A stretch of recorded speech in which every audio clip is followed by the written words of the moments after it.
So I'm going to talk to you about the trustworthy environment, which is really about how you take use cases and you are able to integrate them.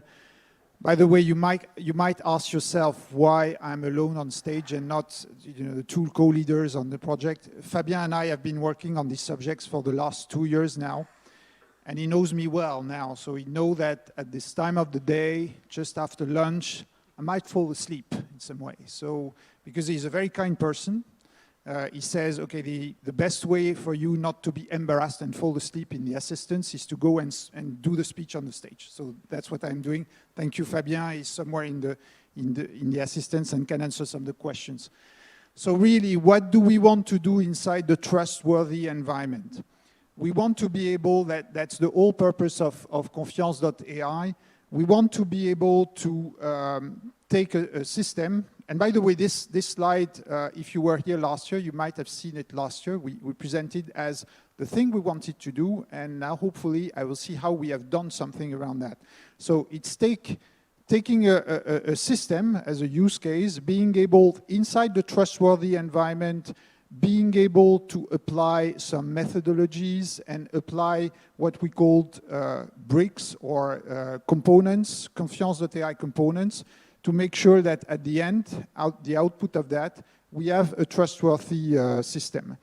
So as a result, and we have now something around that, this is a kind of teaser on what you can see on the end-to-end environment village at the end somewhere over there, which is, you will find Cyprien, Virgile, Josquin being able to present you what we have done. Really what you can do is, it's in 3 steps. The first thing is, you have a system you want to design. You want to be able to assess from the requirements of your systems what kind of trust parameters you need to apply on these systems. And this is rooted inside deep methodologies needs, and that's what you can achieve on the left part, which is what we call now the companion, where you have a first version on the companion that you can see how it works on the booth, on the village.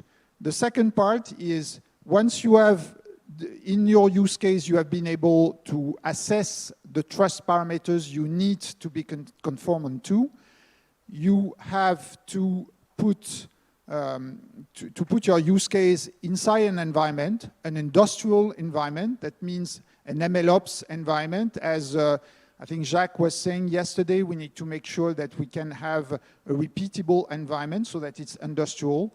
And that's this MLOps environment in which you can apply on your use cases the different trustworthy components to evaluate the trustworthy parameters. And this is the second part of what we have delivered and we have worked on this year.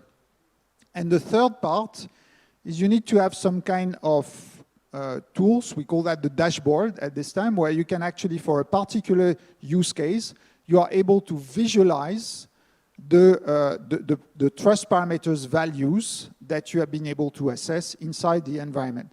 That's really, in a bulk, what we have been achieving this year inside EC1. And what's interesting is that it's really the MVP in some way. We are only halfway on the Confiance.ai program, but it's really a first MVP on what we want to have at the end of the day.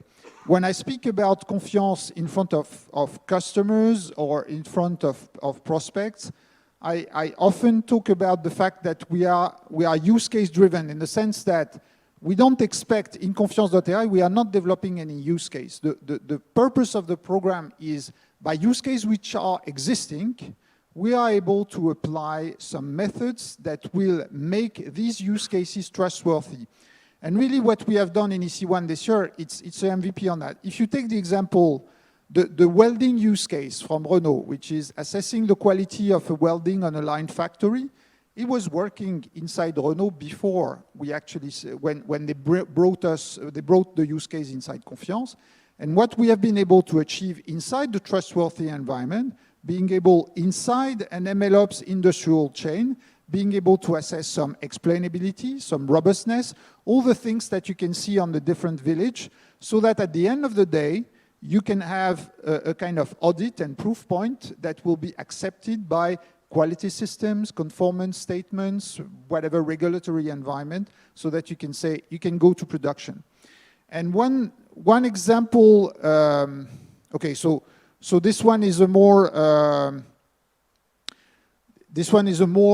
deeper in some way in the fact that inside the environment, as the outcome of Project 1, I mentioned the fact that we're working on the companion to assess the trust parameters. We are working on the overall MLOps environment. What we have actually delivered this year is produce the MLOps environment and produce the fact that we are delivering the different components from the other projects inside this environment. So the first version was about, as we said yesterday, about 29 components or so.